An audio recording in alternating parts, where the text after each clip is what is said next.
I remember somebody asking Tony once, you know, does suffering get less when this is seen? He just said, no, more! And I heartily endorse that statement. Absolutely, you know, because life becomes raw.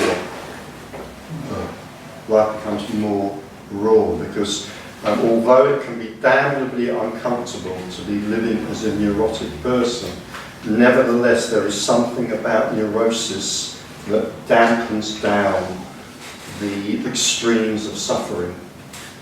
The downside to that is it tends to make the suffering last longer.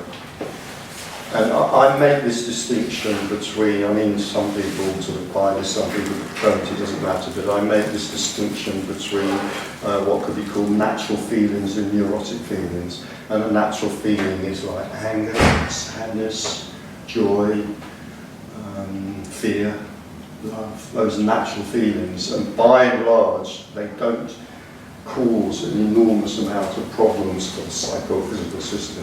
They arise, they're felt, and then they dissipate and they go again. But neurotic feelings are the feelings that we kind of subdue and then hang on to. So, as an obvious example, instead of anger, we feel irritation. Irritation is a kind of neurotic form of anger. It's a damped down form of anger. And the problem with the neurotic is it can last much longer. So, I mean, we probably all know people who've been irritated for the last sort of 20 years of their lives, almost without a break. But you don't usually meet people who've been angry for 20 years. You know, anger is too forceful. It comes up, it's felt, and it's gone. So, it's a bit of a ridiculous thing to say, because it's like talking as if there was some kind of choice about the matter, and of course there isn't, but you know, if there was, then it's like, well, you know, would you rather be angry for 5 minutes or annoyed for the next 3 weeks? You know, annoyance, again, it's like it's an attenuated, neurotic form of anger. The other problem with neurotic feelings, and another reason they tend to go on for so long, is because neurotic feelings tend to attach themselves or go along with a neurotic story in the head. So as well as that feeling of whatever it might be, irritability, there'll be an irritable story going on. So usually the story of right and wrong. Yeah, I'm right, you're wrong. Yeah, yeah. However it manifests. Yeah, I mean, as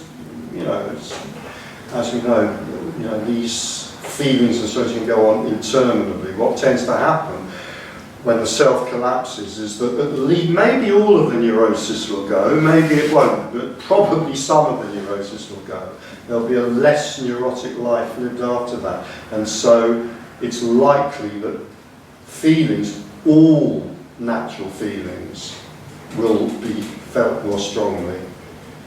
And it's likely there will be less of a neurotic story in the head and less neurotic feelings grinding away, fewer neurotic feelings grinding away internally in the background. That is likely. So if they're felt, and we're talking about liberation, presumably they're not acted out so much. Do you get my distinction? Yeah, I get your distinction. Anything so you feel angry. Yeah. You're aware. There is an awareness of anger. Yeah. Sense feeling. Yeah. But it's not. You don't hit the plate. It's again. It's always dangerous to make generalisations. But yes, I'll go along with that. It's likely that they will be acted out less. Mm-hmm. That's not necessarily the same as being acted upon, however, and being acted upon is not the same as acting out. So maybe it might be acted upon, who knows? But yeah, acting out, again, tends to be a characteristic of the neurotic, grinding story in the head. Yeah. Yeah. Because otherwise, it's a pretty poor picture of being non-dual.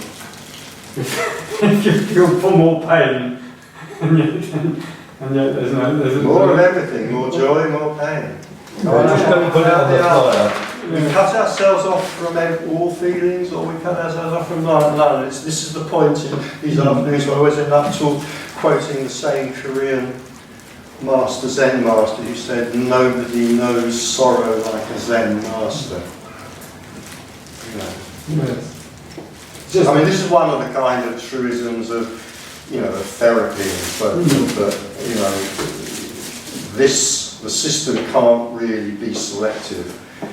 It can kind of shut down on all feelings, or it opens up to all feelings, one or the other. I mean, I don't want to go too far down that road because it is a therapy road, but, you know. yeah, I just wonder, because of the feelings, I mean, because we are this biological animal, and we psychologically, we primarily, we're loss averse rather than gain.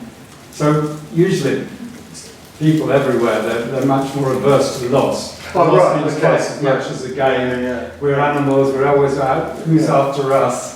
Just psychologically, we're protecting our Yeah. beings, whatever. Yeah. And therefore, I imagine there is more pain, because we're always trying to protect ourselves, and there is joy for the majority of humanity to experience.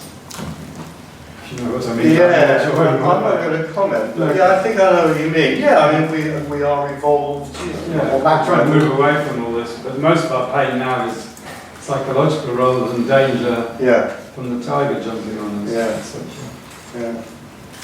It's interesting. Nevertheless, can I just add that, you know, again, no rules whatsoever, anything can happen, but the fact that over and over and over again what is reported is a quieter and a simpler life is led is indicative of something inside as well as something in terms of, obviously it's indicative of less activity, but it's also indicative of what may be going on inside on that feeling level as well.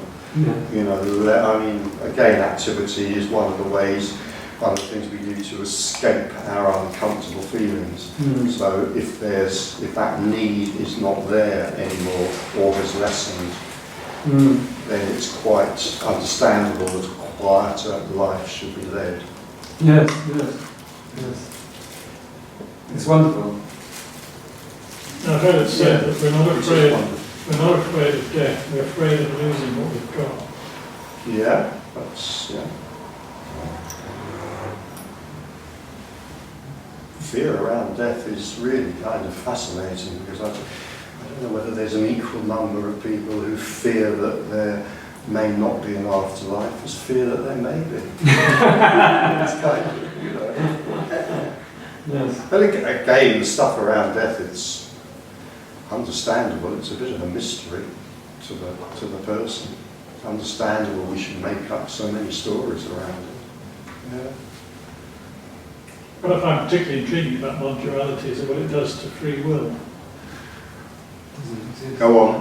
What it does to... Yeah, no, I heard it. I'm waiting for you to. Well, if there's nothing separate, it's Yeah. any individual to have free will. Yeah. Yeah, I was hoping that was how you were going to finish it. Yeah, I mean, free will is destroyed. And I mean, going back to something I said very early in the talk, maybe I should have thrown that in at this point when I was talking about all the meaningful stories that we make up to give meaning and purpose to our life. They all collapse. Well, you could say they all collapse when it's seen that there is no self to whom they can belong.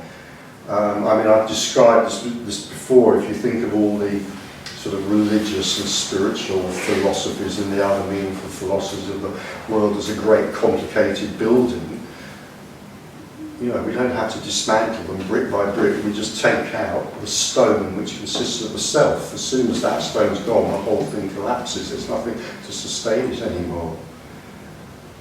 You know, so self's gone.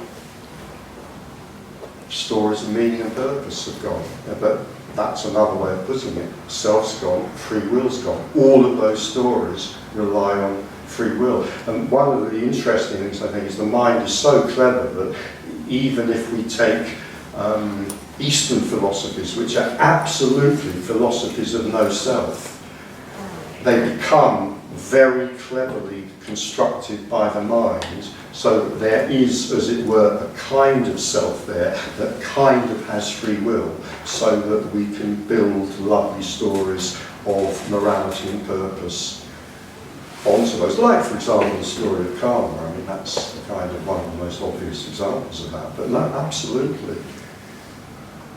self gone, even a split second of awakening, free will gone. Yeah. Yeah. And it's kind of interesting that we're living at a time where science is also, for the first time, beginning to deconstruct free will as well. So you look at the new neuroscience, it's coming to exactly the same conclusions that the Buddhists came to 2,500 years ago, which is kind of interesting. It's intriguing now we cease to judge the person, we judge the act, not the person. So you don't blame the person because they had no will, no free will to do that. It then changes the whole way we think of cause and effect. Yeah. Who do we blame? Blame goes out of the window. It does. Yeah. But who would be blaming? Hmm? Who would be blaming? Who would be blaming? And yet blaming arises. Yeah. So having forsworn books on non-duality and promised not to write another one, I am about to publish yet another book, but it's not about non-duality. It's about seeking. But there is, I think, a very good chapter about free will in there. Awesome. I think it's very good. But no, absolutely, yeah, free will gone. Yeah. And to most of us leading, whatever this means, an ordinary life, believing that we are separate, believing that we are people with meaning and purpose, this is an incredibly offensive thing to say. It's a very, very quick way of starting an argument with some people. I want to start an argument. Try telling people they don't have any free will. How about trying telling someone they don't exist? Yeah, actually, in a way, that might baffle them more. But tell them they don't have free will, and you may have a fight on your hand. Yeah, because it's like it's such an offence to everything that we may believe has value in our lives. If we're still on that kind of treadmill. But absolutely, kiss free will goodbye. And then to add perhaps, so there's no meaning. Kiss meaning goodbye, of course. Yes, kiss. Of course. Kiss purpose goodbye. Yeah. Oh God, what the hell is left? I might as well shoot myself. Well, okay if you really want to, but on the other hand, maybe couldn't you just go and sit on a bench in the sun and look at the copper beach and perhaps have a cup of tea? It could be relief because it means that there's no mistakes to make. So the whole berating yourself over why did I do this and why did I do that? Yeah, what would be a mistake?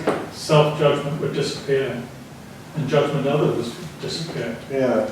and blame would disappear. Nobody to forgive because there's No one to forgive, yes. But that isn't no quite one so. to be forgiven. I do want to just throw you say in. you're very judgmental, you said, Richard. Yeah, I do just want, yes I am, Yes. to you. I just want to throw in here, you see, all of this is true, and there's, well, I'm going to use Nathan's phrase at this point, that unless death has occurred, there is still a divine puppet, there's still a, if you like, a body-mind organism, and there is conditioning. And conditioning can be very, very powerful and very strong. So all of that stuff can still go on. There, as I'm sure we've noticed, there can still be personality and character traits. And some of those character traits in somebody else might rub the character traits in this body-mind up the wrong way. So there is still conditioning. So we're not necessarily talking about becoming a bland, characterless sort of mush, sort of non-dual mush person. I quite like that phrase. A bland, non-dual mush person. Although it's quite easy to, I mean, that's a pretense that's quite easy to adopt, I suppose. Perhaps I'll adopt it. I'll become a bland, non-dual mush person. Yeah, whatever.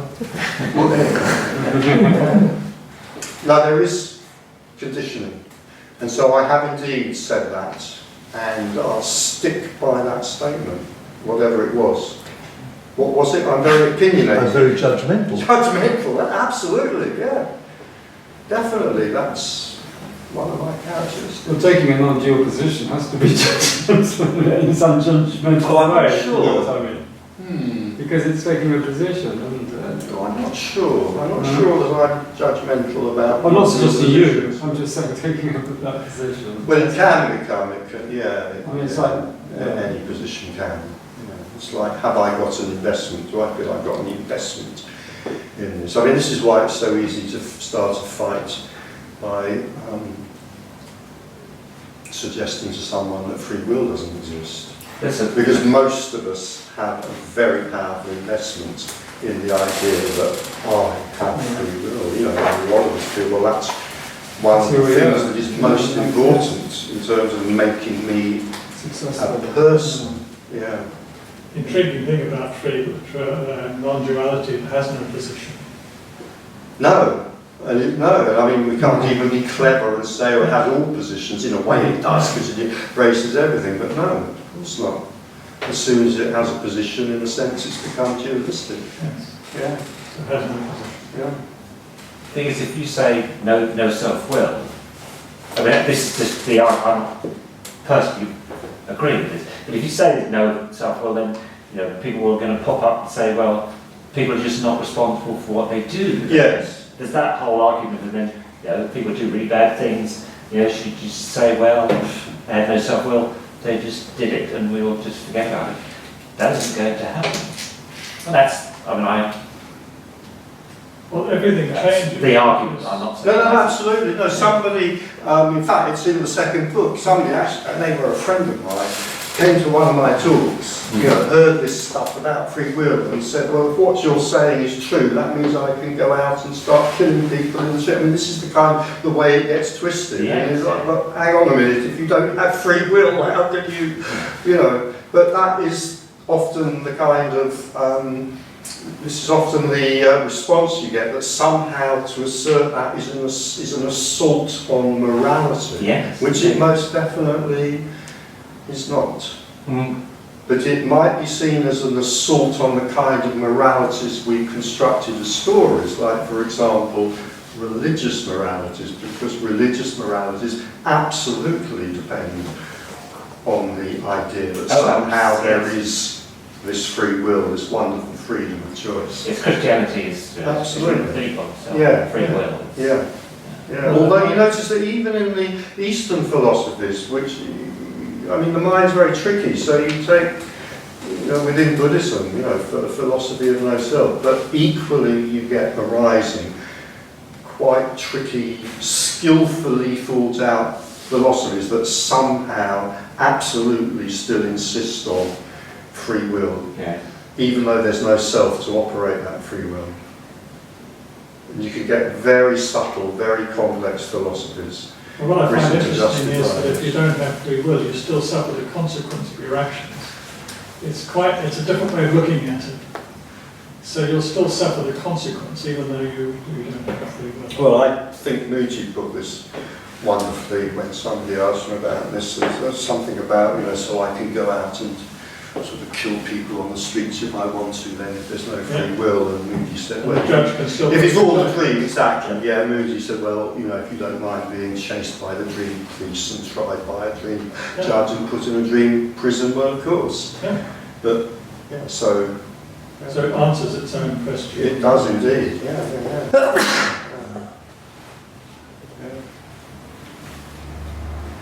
It kind of puts the self in a strong position, that kind of argument, suggesting that as soon as there's no self, one would go out murdering and doing. It kind of suggests that this self is this really strong.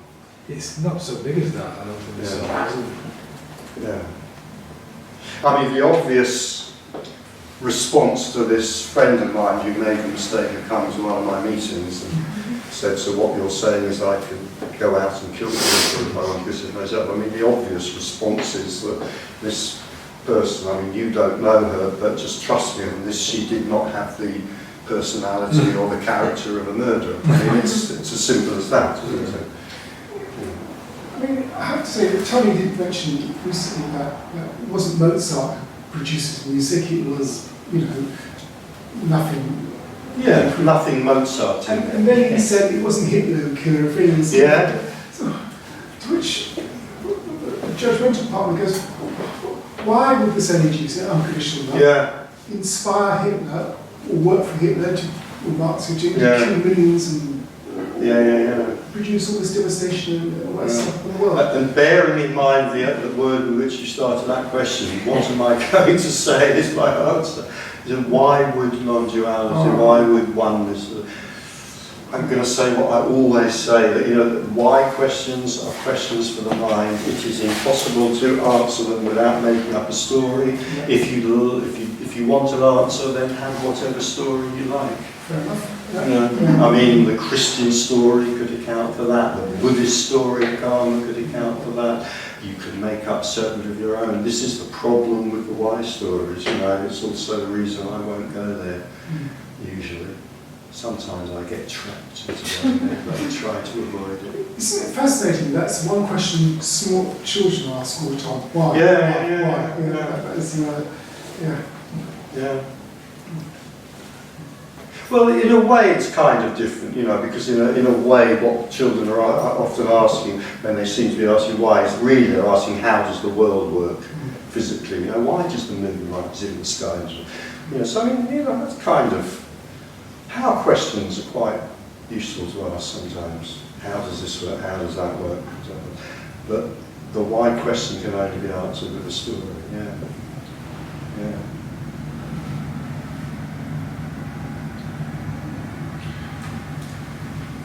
This kind of question of no self equals no morality, it just surfaces quite a lot in non-duality meetings, I think. Say this. Non-duality. No self equals no morality. Yeah. And I've heard it come up a bit, and then but truly, I mean, the human without self, why would it go on murdering and doing all these kind of things? I just don't understand it. There's a natural, not morality, but there's a natural kind of sense of kind of being with each other. Well, I'm going to go out on a limb here, and it is a limb, and if you challenge me on this, I'll probably just break down in tears. So I can't justify this, but I'm going to suggest that it is probably a great deal less likely. Once the self has been seen through, it's probably a lot less likely that psychophysical organism will go out creating bloody mayhem. I'm going to suggest that. I would agree, absolutely. I would be the case, yeah. Well, reason disappears at that point, so if reason's disappeared, there's certainly, you're not out on a limb at all. You're not? Reason disappears, so you're not out on a limb because there's no reason to do anything. Yeah. And if there's no separation, you're killing yourself. So even that reason disappears, there's no separation, there's no body to argue with, there's nothing, it's just... Even the why disappears. I'm terribly reluctant to go down this path because things are coming into what I laughingly call my mind, which I don't know enough about. But, I am thinking, Arjuna, the Bhagavad Gita, and then you've got similar lines. I don't like these persons, and my personality, I don't not particularly relate to these philosophical stories, but you've got, in the Bhagavad Gita, you've got the idea of the karma-free killing, because the self isn't there. And you have exactly the same idea developed within schools of Buddhism, particularly in Japan. So what is the question? You had Shinto priests, Buddhist priests in the war, encouraging Buddhists to go out and assuring them that they would, as long as they were mindless and selfless, they would accumulate no karma. That's right. By slaughtering the enemy. So you certainly get these philosophers developed, and I don't really want to go down this road because I shall be, my ignorance will become revealed far too quickly. But you can. The mind is very, very tricky and very clever. But then we have no choice to kill or not to kill. This is, as I said, I don't want to go down this road if I'm being forced to go down it. One more case at this point, I believe that that's probably largely Arjuna's point. Yes. And largely the point of the Japanese Buddhist priests as well. So it's karma free, you see, as long as that is realised. Well, he asks him, "Well, why do I have to fight? Isn't that correct in the Chariot?" Yeah, in the Bhagavad Gita, yeah. Well, the whole story is about I'm so regretting introducing this already. We've only been at it about a minute. But it was his purpose, wasn't it? I mean, or it was his life's path. Yeah. Well, Arjuna was never a person, it was just a representation of the intellect. Yeah. He was never a person, it's a metaphor for the conflict between what you desire and what is good for you. And the whole story is about that. It's never a war, a real war, it's what's going on inside. Yeah, but desireless action, as perpetrated by real Japanese Buddhists, as I said, I don't want to go down this road. But it's interesting, that the mind can, we start off with a question about, well, why Hitler? The mind can come up with could he have done anything else? Philosophical justifications. Yeah. Question is, could he have done anything else than what he did? Of course not. Yeah, no free Yeah, will. of course not. And just because it's nearly tea time, just let that idea kind of hang and reverberate and just notice kind of how wildly offensive that idea is in terms of normal discourse again.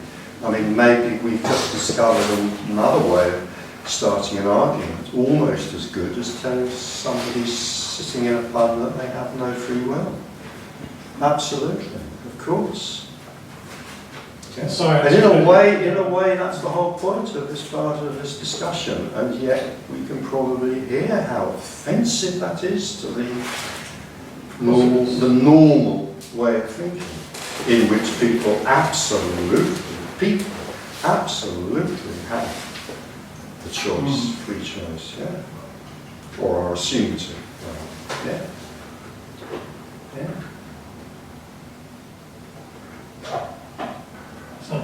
I notice non-duality speakers who like to shock their audiences. This is an absolute banker. You want to shock your audience if you're giving a talk on non-duality or writing a book about it, bring up Hitler. Absolutely. Yeah. Yes. One of the phrases that I use quite often, not about this in particular, but more about the communication of non-duality in general, including what we're talking about here, is that it is an insult to the mind. It is a kind of insult to the mind. Well, it's an insult to our beliefs. Yeah.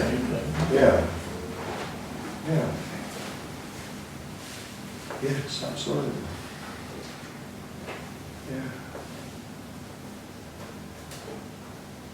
And yet, in a way, a split second of opening to this and all of that becomes irrelevant. Yeah. Part of the irony of giving talks in this hall and sitting in this position is that I give these talks facing photographs of some of the finest philosophical minds of the 19th and 20th century. One in the top left is high on cocaine. And one split second of seeing. But some of those minds of mine I very much admire, some of them not so much. And yet, one split second of seeing, it all collapses.